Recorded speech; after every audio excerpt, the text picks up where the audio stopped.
Vê para mim só se deu certinho ao vivo do Face, que eu já devo estar. Olá, pessoal, boa noite. Estamos ao vivo em 2 plataformas. Estamos no Facebook e no Instagram. Então, se eu ficar olhando um pouco para cima, um pouco para baixo, é que eu estou me adaptando. Estamos fazendo essa live com 2 plataformas. Então, quem quiser pode assistir no Facebook e no Instagram. Eu vou chamar o convidado de hoje, o vereador Felipe Camozzato, para conversar conosco, um olhar jovem sobre uma Porto Alegre sem medo. Acho que o Felipe já deve estar por aqui. Felipe entrou.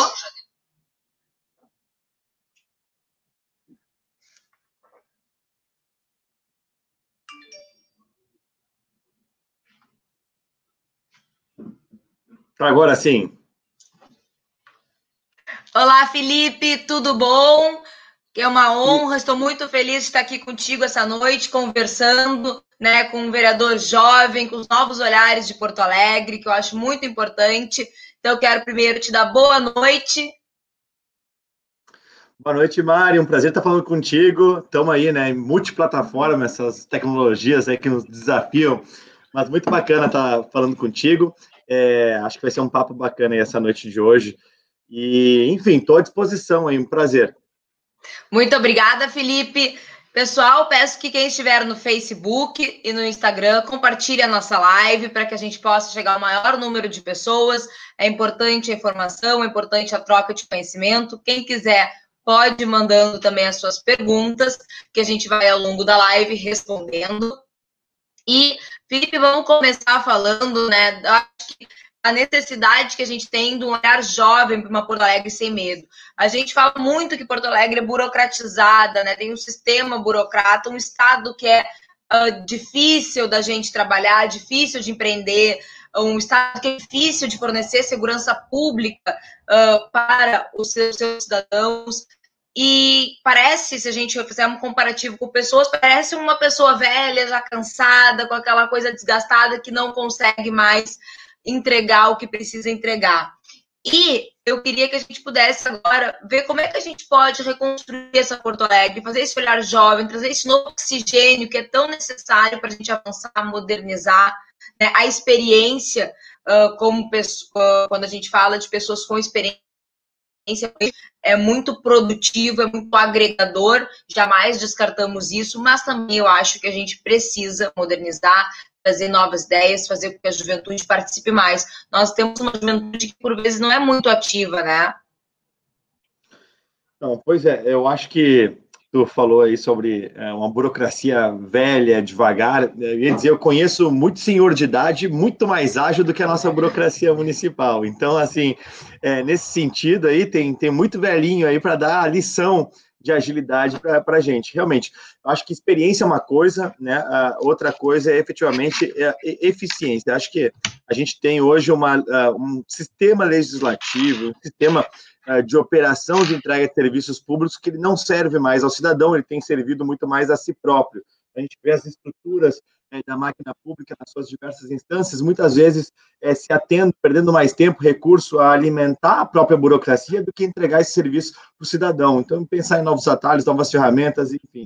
Acho que a importância de renovação, não só de idade, né, e estamos falando aqui de 2 pessoas jovens, né, mas também de ideias, justamente de novas práticas, é fundamental. A experiência talvez auxilie a fazer com que esse encaixe dessas novas ferramentas, dessas novas metodologias, possam ser feitas da forma mais rápida possível, né, da forma mais bem feita possível, para não ter também aquela ruptura de processo que depois acaba gerando uma incomodação, ou a própria falha da entrega do serviço público também, né? Mas eu vejo assim com muito bons olhos. Quando a gente olha 2016, nós tínhamos aquela situação pós-impeachment de Dilma Rousseff, uma necessidade muito grande da população por renovação. Foi lá que eu resolvi me candidatar pela primeira vez, sem nunca ter participado de política antes, né? Tinha empresa, tudo mais. E agora, em 2020, nós estamos vendo assim, uma segunda onda, né, desse processo. 2018 já foi isso, né, em âmbitos estadual, federal, né? A própria eleição do presidente Bolsonaro é um símbolo muito forte disso também. E o rescaldo virá, essa segunda onda virá nessa eleição municipal de 2020. Então, eu tenho ótimas expectativas, assim, expectativas muito, muito altas, e tenho uma... Opa, caiu.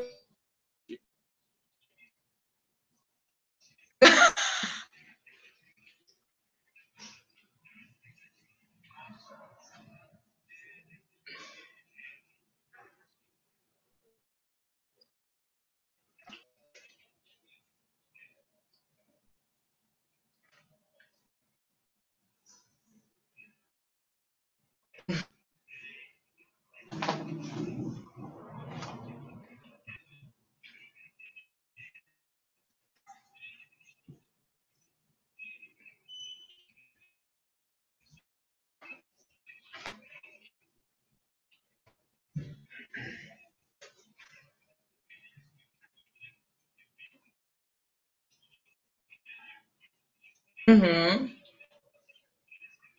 É verdade, e porque eu sempre converso com os meus amigos, né? Nós que temos um olhar mais liberal, um olhar mais de direita, eu tenho um olhar mais conservador, né, sobre as coisas, e a gente vai alinhando esses novos olhares. É que é difícil, às vezes, para os jovens, uma cortina de fumaça, seja algo chato, algo que não é interessante, mas que a gente precisa compreender que o futuro está aí, e ele é construído no hoje. Se a gente interessado, não deixar de terceirizar as nossas decisões, as coisas não vão mudar, né? Minha avó sempre diz, né? Para que a gente tenha diferentes resultados, a gente precisa ter diferentes atitudes, né?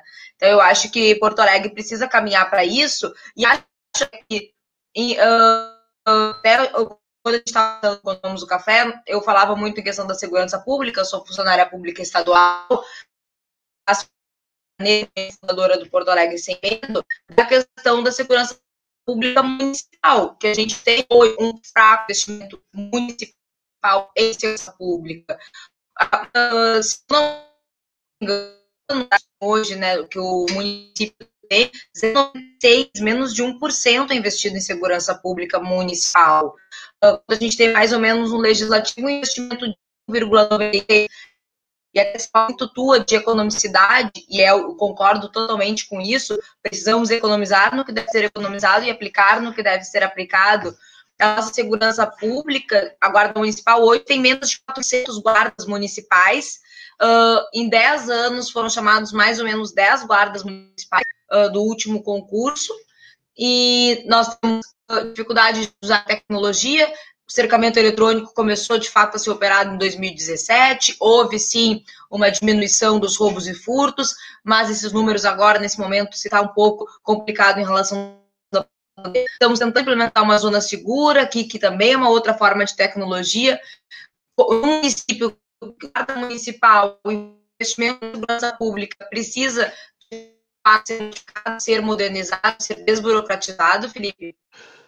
Pois é, só antes aqui o pessoal estava dizendo que estava com problema no meu áudio, quem estava acompanhando a transmissão pelo Facebook, aqui eu vi que estava no mudo aqui, tinha mutado, agora devem estar me ouvindo. Então, para quem está acompanhando, eu estou olhando para um lado e para o outro aqui, mas é que tem a tela do Facebook de um lado, a tela do Instagram do outro.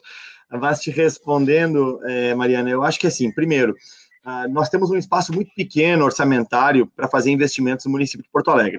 É bom lembrar, né, que hoje em torno de 90% do nosso recurso orçamentário vai para a folha de pagamentos e previdência, sobra muito pouco para investimentos, e se a gente vai pensar em, por exemplo, fazer nomeação de pessoal, a gente não tem uma previsão de receita que permita o pagamento dessas pessoas. Então, não adianta você nomear, às vezes, servidores, depois você não vai conseguir pagar. No âmbito da Guarda Municipal, é sim um problema isso, especialmente porque não só o efetivo ele é pequeno, que nem tu bem colocou, né, como também a idade média dos nossos guardas é muito elevada, é por volta de 50 anos de idade. Além disso, nós temos uma proporção de efetivo pequena que tem aí condição de portar arma de fogo e fazer o uso de arma de fogo. Nem todos dispõem de equipamento de proteção, né, como coletes, mesmo as viaturas são reduzidas. E agora, especialmente nesse momento de pandemia, nós vimos também uma outra face do uso da Guarda Municipal que ficou bem manchada, assim, eu sei da instituição Guarda Municipal e da importância que ela tem, mas a forma com que o gestor municipal, Marquesan, tem feito uso dela, que tem sido muito mais para ajudar a fechar estabelecimentos comerciais, tem manchado um pouco a reputação dessa instituição, e eu sei que muitos dos guardas estão insatisfeitos com essa forma de condução. Eu acho que a nossa Guarda Municipal, que tem gente competente ali, tem gente qualificada, ainda tem um espaço de qualificação muito maior, né, ela poderia estar sendo ainda melhor utilizada para complementar o trabalho da nossa Brigada Militar, mesmo das outras forças de segurança, às vezes até federais, no compartilhamento de informações, e a defesa dos próprios municipais, que é um dos objetivos da Guarda Municipal, ela pode ser feita também com rondas em praças, parques públicos, né, prédios municipais e por aí vai.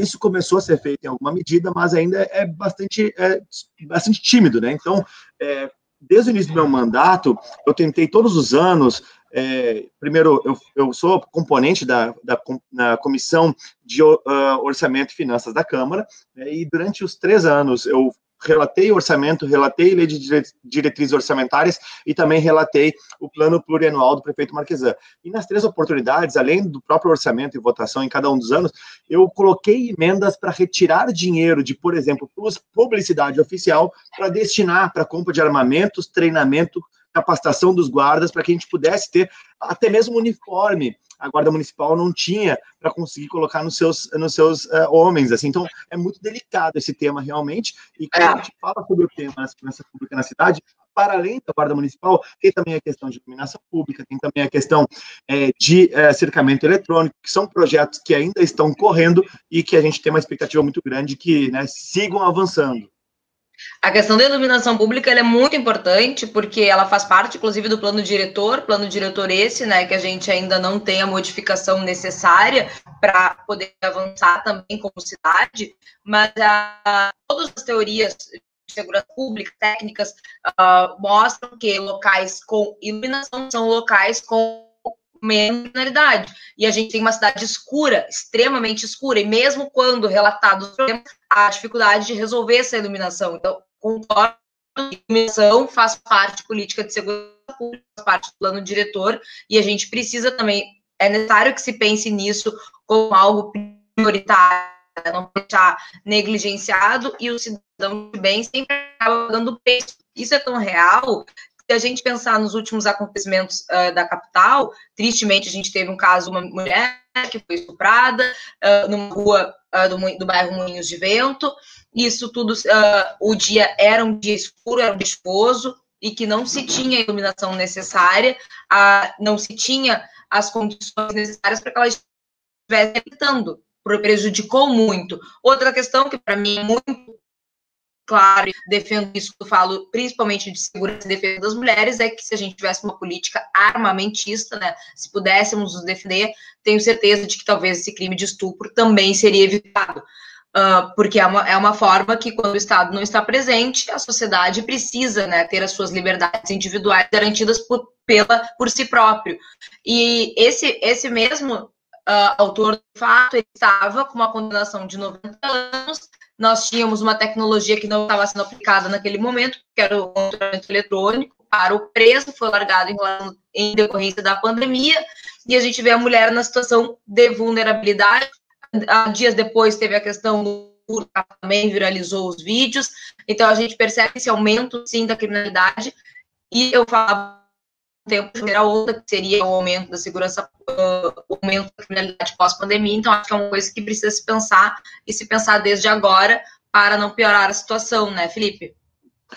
Pois é, nesse sentido, iluminação pública, né? Agora está se começando essa PPP de iluminação pública, que deve colocar aí lâmpadas novas em todo o parque de iluminação da cidade. Isso é uma boa medida, demorou bastante para sair do papel, mas é preciso reconhecer, é uma boa medida, vai ajudar nesse aspecto, né? Mas esse caso da menina estuprada é uma coisa, assim, completamente absurda, né? Então, o Daniel Rigon estava acompanhando aqui, mandou mensagem, né? O rapaz já tinha, que nem tu bem falou, né? Mais de 90 anos de condenação, foi solto pelo judiciário, segue solto, e em plena luz do dia ali foi a ação, né, do marginal. Então, realmente, acho que autodefesa para as mulheres é um negócio que é super importante, né? Então, esses crimes de estupros, esse tipo de barbárie aí, se a mulher tiver o direito de se defender, se tiver condição de ter um treinamento para isso, acho que é super bem-vindo, é muito importante mesmo. E nesse caso, eu acho que é um caso emblemático de como também falha outras instâncias do nosso poder público, né? Então, não é possível que um cidadão que tem passagem tantas vezes que nem esse tenha, depois de cometer um crime como esse, ainda fique solto por conta da pandemia, né? A gente, assim, é um negócio difícil de explicar. E aí vai lá e agora está foragido, né? Então, negócio realmente lamentável. Um outro aspecto que eu acho importante trazer no debate, Mari, quando a gente fala sobre algumas alterações de organização da cidade que permitam melhoria de segurança pública, falasse no plano diretor, eu acho que essa é uma peça muito importante, por duas razões. Primeiro, nossa cidade é muito espraiada, nós temos aí mais de 30 quilômetros lineares de cidade, né, em alguns pontos, até se traçar a reta, mais de 40. Isso significa o quê? Que o policiamento ele precisa ser disperso num território muito grande. Além disso, por ser um território muito disperso, fica difícil também fazer chegar o caso de atendimento por conta de segurança, né? Algum crime, alguma coisa assim, demora mais o atendimento. E, por último, menos vida nas ruas. A gente tem muito pouca densidade populacional por quilômetro quadrado, e a gente sabe, não faltam estudos para sinalizar que o crime acontece justamente por conta da falta de pessoas, querendo ou não, a aglomeração, ela gera segurança também. Os olhos uns dos outros, da população, ele ajuda na segurança, não só na percepção de segurança, como também no constrangimento do marginal em agir. E nisso, o plano diretor de Porto Alegre ele tem favorecido para que a cidade cada vez mais se espalhe. E tem que ser o contrário, nós temos que viver como cidade, afinal de contas, quando a gente pensa, por que o ser humano resolveu viver em cidades, né? Vamos lá, tempos feudais, quando se começou a montar os centros urbanos, é que a gente percebeu, enquanto humanidade, que o custo de vida se reduzia, a segurança aumentava, a gente tinha melhor condição de vida, mais longevidade, mais acesso a bens e serviços, ou seja, o ser humano aprendeu ao longo da vida civilizatória de que faz sentido adensar.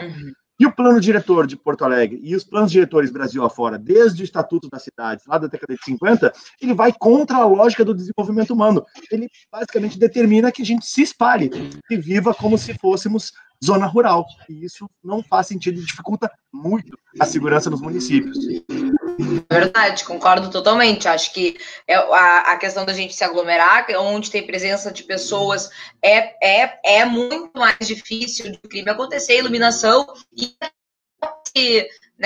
nesse mesmo sentido vai a questão do novo projeto que já tem aprovado a nível estadual, que Porto Alegre poderá implementar, espero que implemente em breve, né? Se não me engano, acho que Lajeado já tem implementação, que é a zona segura, né? O que é a zona segura? Ela tem mais ou menos a mesma tecnologia do cercamento eletrônico, né? Tem aquelas câmeras de OCR, que elas fazem o reconhecimento óptico de caracteres, e só que ela tem uma questão de voz, ou seja, é para crimes onde não há tanta violência, ou aqueles crimes que estão prestes a acontecer, que podem ser evitados com a tecnologia, porque é muito importante que a gente use a tecnologia, porque o baixo efetivo funcional de forças policiais, tanto estaduais quanto municipais, é uma realidade que a curto prazo, podemos pensar algo a longo prazo, mas a curto prazo isso não vai mudar.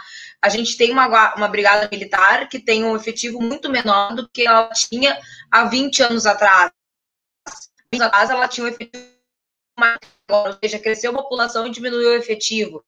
E as câmeras da zona segura, quando elas verificam o grito da vítima, ou até mesmo que o agente que esteja por trás da câmera verifique que algum crime pode acontecer, ele pode dar um comando, e aí aquele comando com certeza faz com que o criminoso se afaste, porque toda a presença ostensiva, tanto da força policial ou de mais pessoas, diminui o crime. Espero que Porto Alegre possa investir nessa tecnologia, como ainda investe, precisa investir mais no cercamento eletrônico, porque a tecnologia aliada ao ser humano policial, acho que é o caminho também para a gente ter uma Porto Alegre mais segura. Eu concordo 100%, concordo 100%. E tem mais uma questão que eu ia falar, sobre a questão das forças policiais, sobre as guardas municipais. A gente tem alguns exemplos, né, de guardas municipais de Curitiba, Jundiaí, no estado de São Paulo, que fizeram a guarda municipal Maria da Penha. São guardas municipais especializadas no atendimento da violência doméstica, que é outro assunto que eu acho que a gente precisa falar, porque foi o único crime que durante a pandemia aumentou, todos os outros índices diminuíram, a violência doméstica, a violência contra a mulher aumentou. E hoje Porto Alegre não conta com essa guarda municipal. Gravataí, bem pertinho de nós, já tem. Nós temos a Maria da Penha a nível local. E ainda não foi feito esse olhar, né? Embora a gente saiba do efetivo reduzido que nós temos aqui, alguém colocou nos comentários que são 406 guardas municipais, mas eu acho que é uma viabilidade da gente, do município também começar a se responsabilizar, né, de uma forma mais efetiva pela segurança, ajudando a Brigada Militar, inclusive deixando a Brigada Militar livre para crimes, às vezes, mais complexos, de mais alta complexidade, e podendo abarcar essa responsabilidade da violência doméstica, do primeiro atendimento para si. Não tem nenhum projeto nesse sentido, Felipe?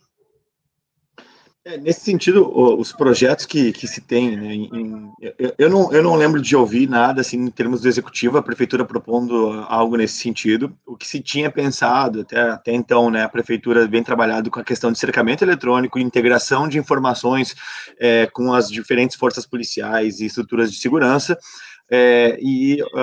colocar mais o destacamento da guarda nas ruas para fazer, de certa forma, um complemento de ronda. Então, a gente teve um momento no tempo, não sei se vocês estão nos assistindo vão lembrar, assim, coisa de 1 ano e meio atrás, mais ou menos, se via bastante viatura da Guarda Municipal pelas ruas, especialmente em algumas esquinas de praças e parques da cidade. A sensação de segurança aumentou bastante por conta daquilo. Eu acho que isso é uma coisa que tem que se manter, é uma coisa que pode ser fortalecida, e não se gasta muito com isso. Então, eu acho que é um investimento que faz sentido, que o cidadão gostaria de ver mais, né?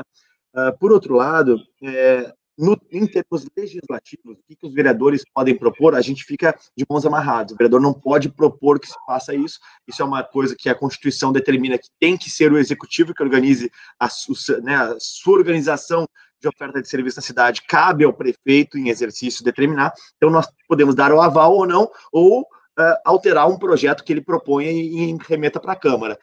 Eu tenho tido assim, um olhar um pouco mais crítico com relação à forma com que a gente justamente prioriza o uso do recurso público do pagador de impostos da cidade. Então, se a gente tem, eu acho que tu foi muito feliz em trazer ali o percentual orçamentário destinado a diferentes áreas da prefeitura, nós temos um percentual reduzido na parte de segurança, que poderia ser aumentado, poderia ser incrementado, mas que para a gente poder ter esse valor, nós precisamos abrir mão de outras coisas. Nós não temos como escolher tudo, né? Quem faz tudo não consegue fazer nada. E hoje a gente não tem dinheiro para pagar as contas. Então, nós precisamos revisitar o que é prioridade para o cidadão.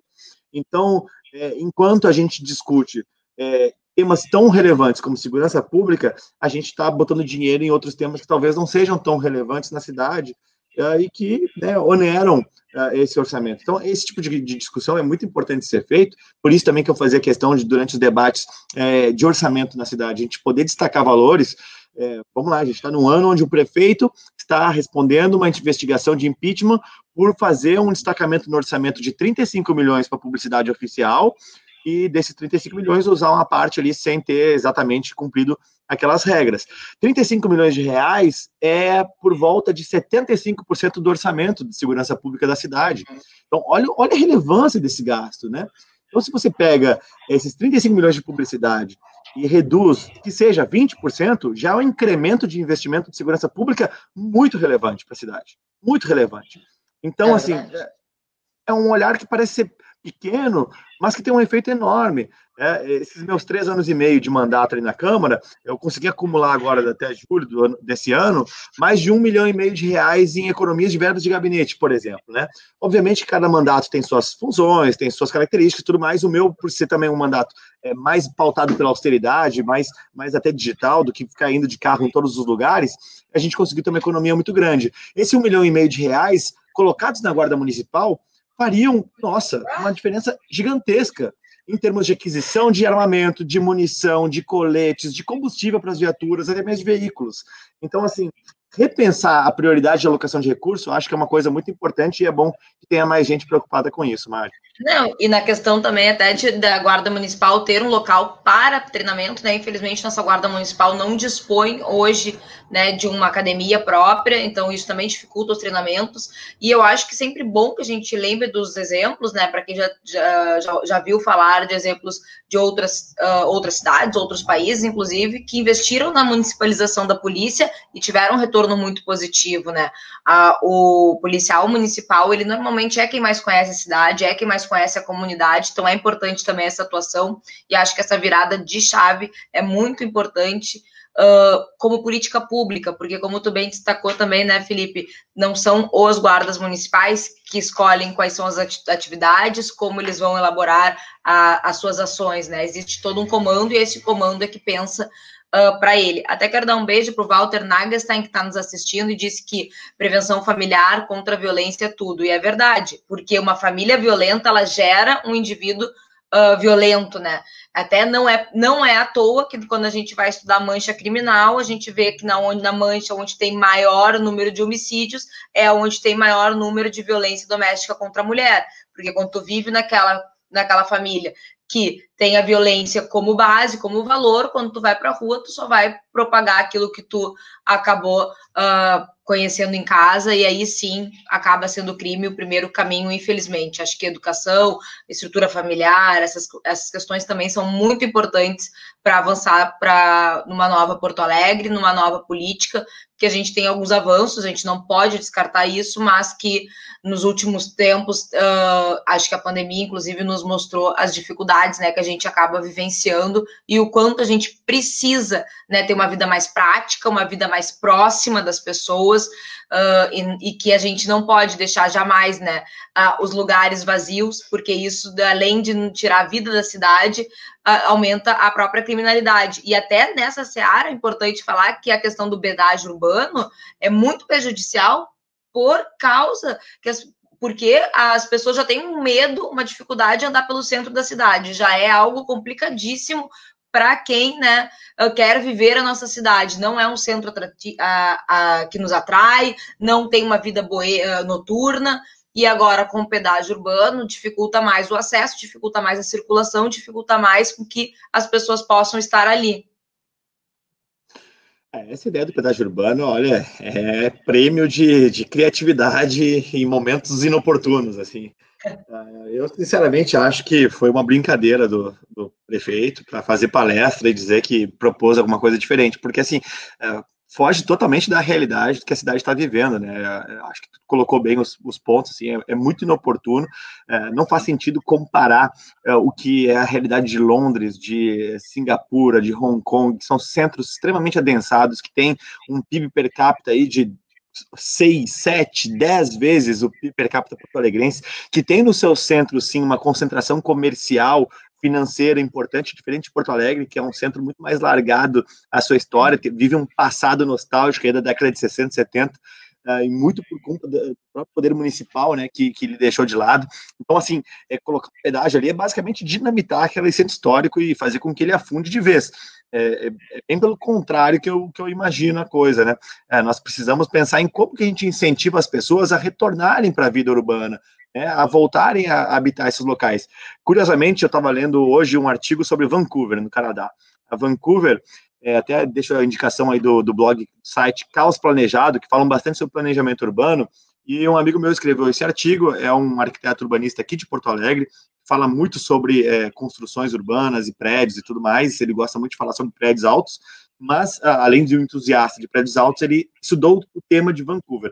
Vancouver tinha sua região central degradada, tinha uma série de armazéns, galpões que estavam ainda resquícios assim da atividade mais industrial da cidade, que havia passado, e eles queriam, de alguma forma, criar incentivos para as pessoas voltarem a habitar o centro, modernizar novamente o centro e conseguir, dessa forma, não só aumentar a segurança, aumentar a satisfação, qualidade de vida e reduzir o custo de vida na cidade.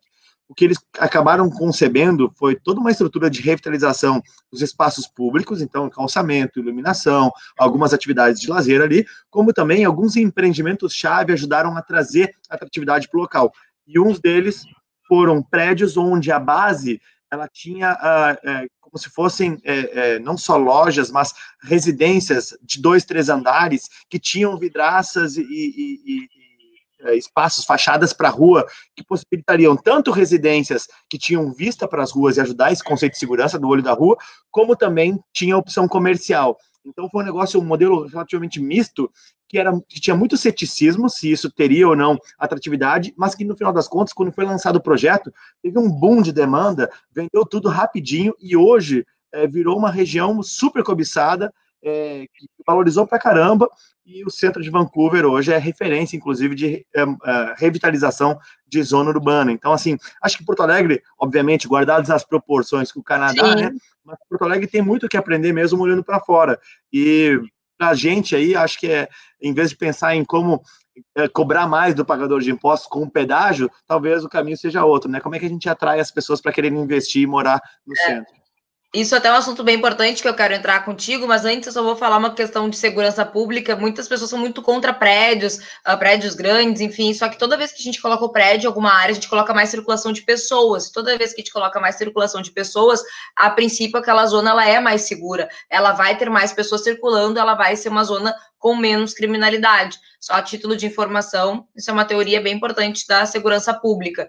E sobre a questão da atração empresarial, né, da atração de novos empregos, né, da atração de vir investimentos para Porto Alegre, a gente teve a perda de algumas grandes empresas, né?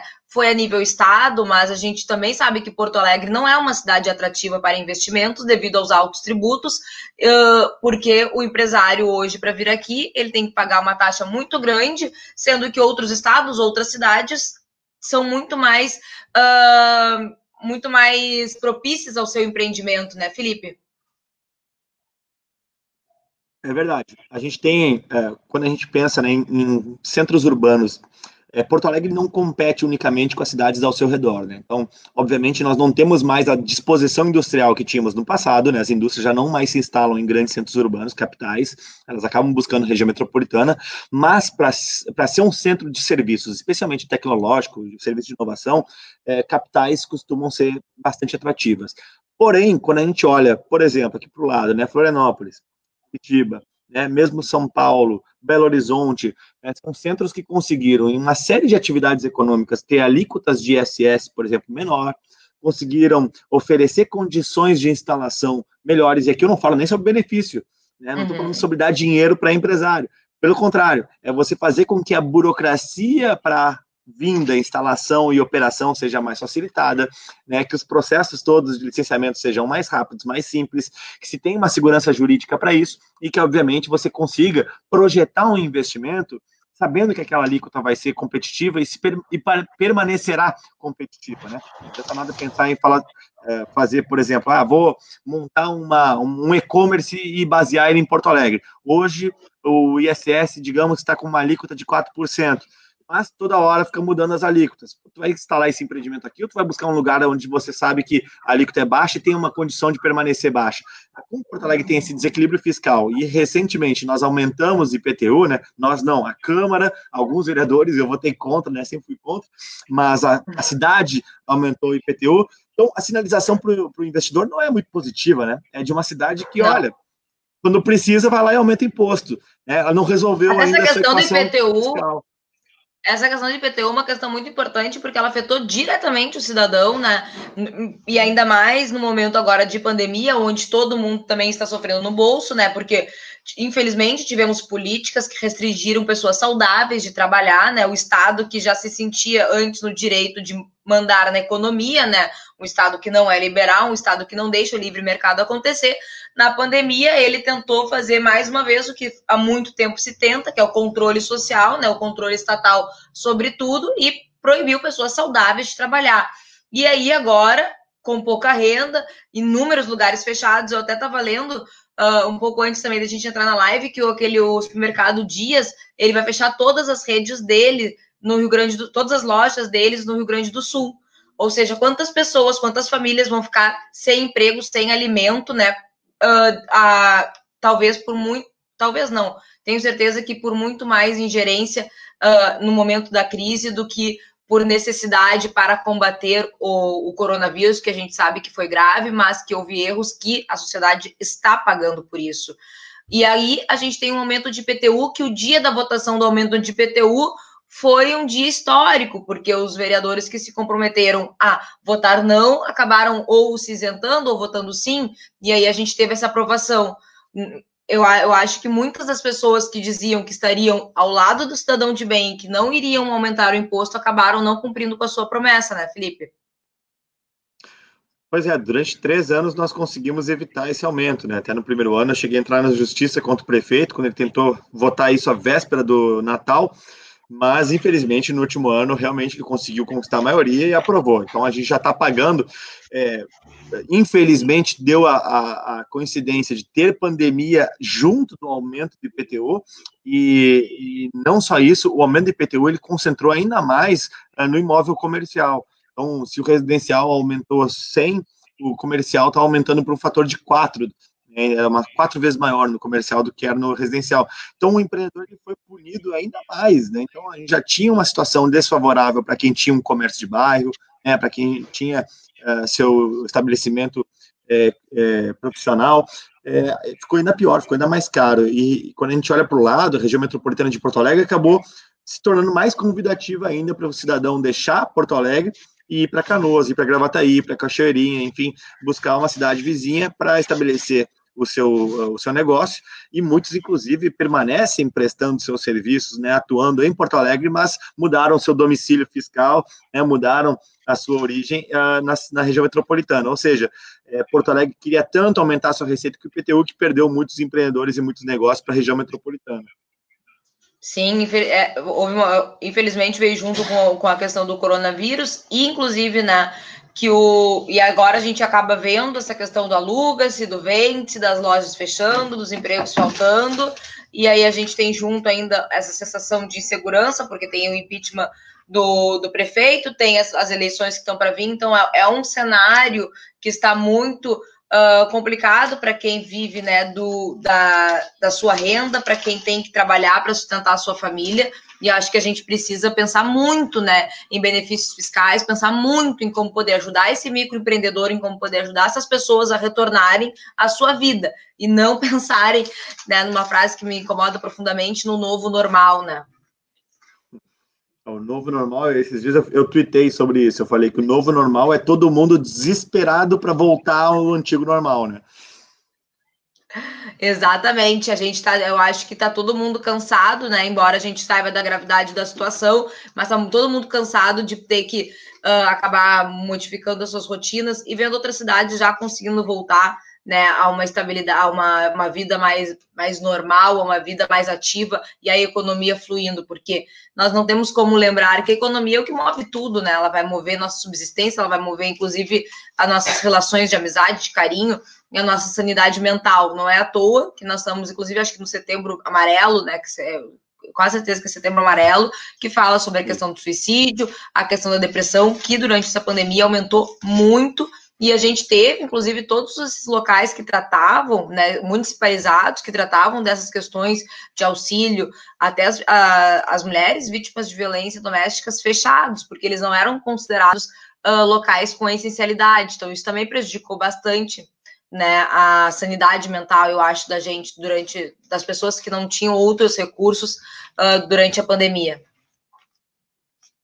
É verdade. Não, é engraçado, né? Então, a gente vivendo esse cenário de pandemia, situação bem delicada para todo mundo que empreende e tudo mais, e até a gente estava comentando antes de entrar aqui no ar, né, Mari, sobre o exemplo do empreendedor, do lojista, lá da relojoaria em Goiás, que fez uma boa ação, deu um relógio para o menino que queria dar um presente no Dia dos Pais, e que o Ministério Público do Trabalho foi lá e disse que ele estava proibido de dar entrevista, repercutiu o assunto sob pena de multa de 10 mil. Então, assim, o Estado não só tem impedido as pessoas de trabalhar, tem cerceado essa liberdade, como também agora vai lá e manda ficar quieto o empreendedor que faz uma boa ação, né, tornando crime justamente o ato voluntário e que enobrece o trabalho, já que esse relojoeiro aí foi lá e deu os 20 reais, né, deu o relógio com um estímulo para o menino que estava trabalhando por necessidade, não por opção, né?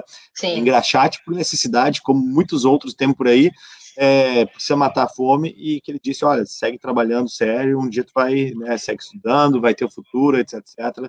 E esse valor nós somos do trabalho um país que infelizmente perdendo, ainda tem né? a gente ainda tem, nós somos um país, somos uma cidade que infelizmente ainda tem um trabalho infantil, né? A gente não pode desconsiderar essa realidade, embora a gente possa querer erradicar ela, mas é um trabalho longo. Mas quando a gente tem atitudes boas como essa, não é correto, né, de quem está no auge do seu concurso público, no auge do seu bom salário, querer proibir uma boa ação, querer proibir, né, uma ação que gera uma corrente de solidariedade, porque até mesmo eu vi esse post que tu fez, isso gerou para o menino inúmeros benefícios, né? Ele recebeu curso, ele recebeu alguns auxílios, então a gente faz o bem para colher o bem, né?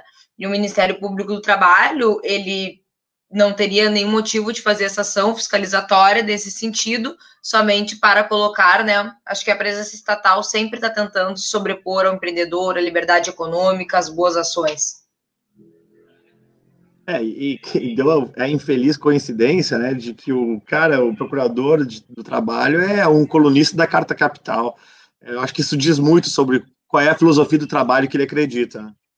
Exatamente, e até agora falando em Ministério Público, a gente tem, e falando sobre questão de boas ações, o Ministério Público, o Conselho Nacional do Ministério Público, essa semana também teve algumas atitudes não muito positivas que repercutem na nossa política, na nossa vida, que é a questão de que aceitou, né, a punição do Dallagnol, que é o procurador da Lava Jato, a Lava Jato que tem a sua importância, né, na vida política por ter desmantelado o maior sistema de corrupção que a gente viveu. Acho que hoje não estaríamos vivendo o que vivemos, não estaríamos sabendo do que sabemos se não fosse a Lava Jato, em decorrência dele ter feito uma fala com o Renan Calheiros, dizendo que achava que se ele fosse presidente da Câmara não se passariam projetos contra a corrupção. Enfim, foi uma fala pessoal e o Conselho Nacional do Ministério Público acaba punindo o Dallagnol, como fez com o Eugênio Amorim, nosso promotor aqui de Porto Alegre, que atua para fazer a justiça em Porto Alegre, que foi censurado também por ter dado uma opinião particular sua nas redes sociais. Então, são essas atitudes que a gente tem que estar atento, né, do que pode vir, do que está por vir, né, inclusive nos próximos momentos da nossa cidade, que acho que a pandemia também nos mostrou, né, Felipe, que União, Estado e município precisam estar interligados, precisam andar juntos, ou as coisas, ou as ações não ficam bem acertadas e quem acaba pagando é o cidadão.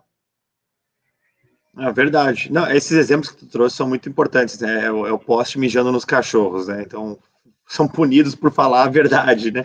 O negócio é completamente ou por ter absurdo. uma opinião completamente diferente daquela que deve-se ter, né? Tem até aquela frase, posso não concordar com o que dizes, mas defenderei até a morte o direito de dizê-las, né? A gente está num momento tão grave que se a gente diz algo que não é o que institucionalmente foi enraizado por uma política de 30 anos, né? Uma política progressista de 30 anos, a gente acaba sendo punido, né? Acaba sendo censurado, e aí a gente, por isso que é tão importante que se compartilhe bons conteúdos, que se faça debates, que se converse, para que o maior número de pessoas possa ter conhecimento da verdade, ter conhecimento do que está acontecendo, né, nos bastidores da política, porque todas as ações, elas acabam tendo um fundinho de uma razão de ser, né? Elas não vêm de graça. Agora mesmo, por exemplo, tem muita gente reclamando da alta dos preços, né? Bom, o Brasil permaneceu fechado agora pelos últimos 5 meses, né? Os alimentos não iam se produzir sozinhos, obviamente isso resultou numa queda de oferta de bens e produtos dos mais diferentes gêneros, e quando se cai a oferta, se aumenta a demanda. Aliás, com os auxílios proporcionados pelo governo federal, muitas pessoas saíram da zona da miséria, inclusive com esse auxílio, e puderam consumir durante esse período. A demanda permaneceu ou até aumentou durante esse momento e, obviamente, os preços aumentam. Então, eu estou começando a ver algumas pessoas dizendo que o Estado deveria intervir botando tabelamento de preço, que prefeituras, Estado, enfim, deveria ir lá dizer que o supermercado tem que ter um preço máximo. Isso é um negócio absurdo. A gente vai olhar para a Argentina e vai começar a copiar o que a Argentina fez, assim, ou a Venezuela. Tabelamento de preço é o caminho mais rápido para esgotamento de abastecimento, né? Então, se lá no início da pandemia as pessoas correram atrás de papel higiênico achando que ia faltar, se começar a tabelar preço, aí sim vão estocar papel higiênico e vai faltar mesmo. É verdade, eu acho que é bem importante a gente fazer esse alerta para as pessoas, porque o momento ele é delicado, né? Até uma das coisas que eu estava conversando esses dias com um grupo de amigas minhas, que me parece às vezes que as pessoas não têm o compreendimento, ou não conseguem, às vezes, né, pela razão dos seus problemas da vida pessoal, pelos seus trabalhos, entender o quanto isso vai interferir na nossa vida, né? O quanto essas pequenas atitudes do Estado dizer o preço, do Estado estar querendo censurar as falas, né? Do Estado ter optado por deixar pessoas não saudáveis acabassem não trabalhando, isso tudo está falando sobre as nossas liberdades individuais, né? E sempre antes de regimes totalitários, nós temos aí fala uma frase que é muito minha, por causa da questão de segurança pública, o desarmamento da sociedade. Isso já fizeram com a gente lá em 2015, e aí começam a tirar as nossas liberdades, instauram um medo que faz com que a gente daí realmente acredite que somente o Estado todo poderoso, né, bom Estado, é que vai poder nos salvar, nos tirar daquele caos que ele mesmo instaurou, né? É isso aí, é isso aí. Eu acho que a pandemia deixa como legado, talvez, a certeza para a população de que o Estado não resolve o problema. A gente viu aí muito político prometendo que ia resolver as coisas, então fecha, abre, poucos acertaram o que efetivamente deveria ser feito. E o resquício foi aí muita insatisfação popular, desemprego em alta e agora esse descontrole sobre oferta e demanda que resulta em inflação. Talvez, né, eu espero que não mexam em tabelamento de preços, porque o mercado tende a se ajustar com isso. Essa sinalização, o aumento de preço é uma sinalização para o empreendedor de que está voltando a demanda, ele vai começar a produzir mais para atender essa oferta, para atender essa demanda, então ele vai ofertar mais também. Então isso, ao longo do tempo, se ajusta, assim como foi no início o álcool gel. Lembra a correria que teve álcool gel, o preço foi lá nas alturas, passou 2, 3 semanas, o preço começou a estabilizar e hoje, né, mesmo em plena pandemia, o álcool gel está com um preço praticamente igual ao que era antes da pandemia. Então, não estou preocupado com isso, eu acho que no primeiro momento assusta, mas vai se tornar realmente um problema se a gente começar a deixar prefeituras, estado, né, enfim, governo se meter no preço das coisas, do que o empreendedor deve cobrar ou não. E, em termos de saúde pública, né, a gente viu que todas essas restrições de liberdade talvez não tivessem o melhor resultado, né? Então, estamos começando a ver, conforme o tempo passa, os diferentes resultados de diferentes políticas públicas mundo afora. Quer seja o caso da Suécia, de como ela tratou a pandemia, quer seja o caso de outros países europeus, ou mesmo aqui da América Latina, então, mesmo dentro do Brasil, né, dentro do Brasil a gente teve alguns locais onde a coisa foi mais crítica, outros menos crítica.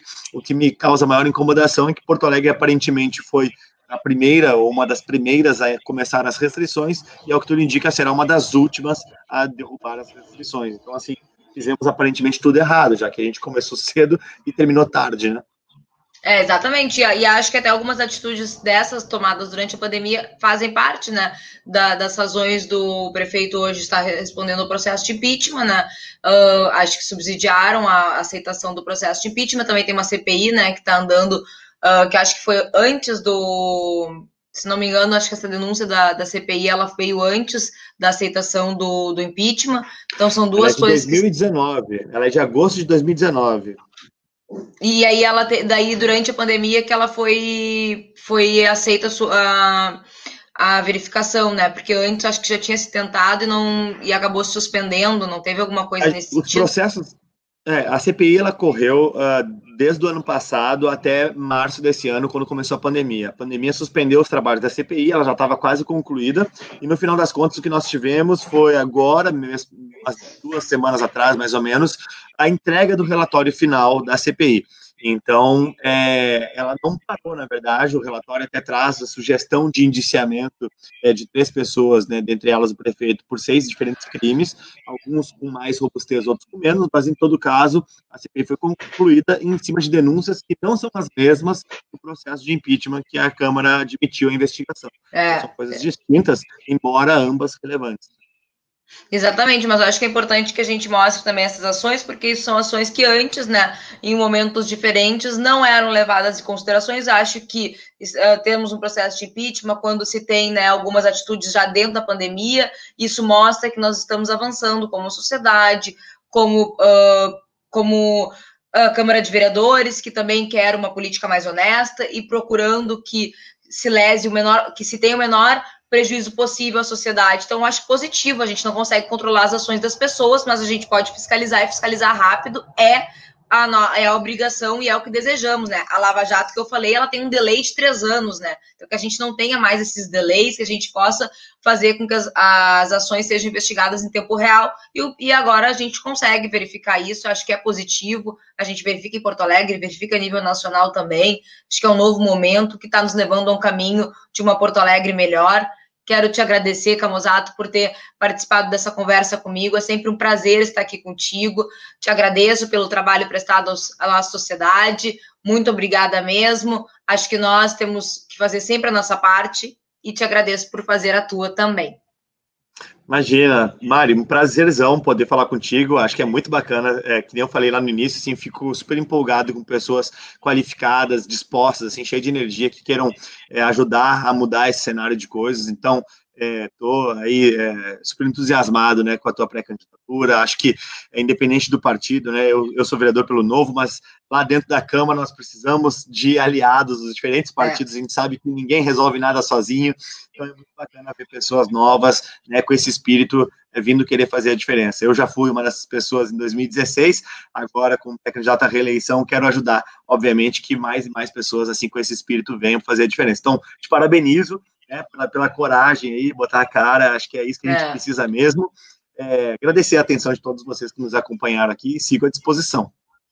Muito obrigada, Felipe. Acho que exatamente isso. Acho que também algumas outras lições que a gente teve nesses períodos difíceis é que uma andorinha só não faz verão, embora queira fazer.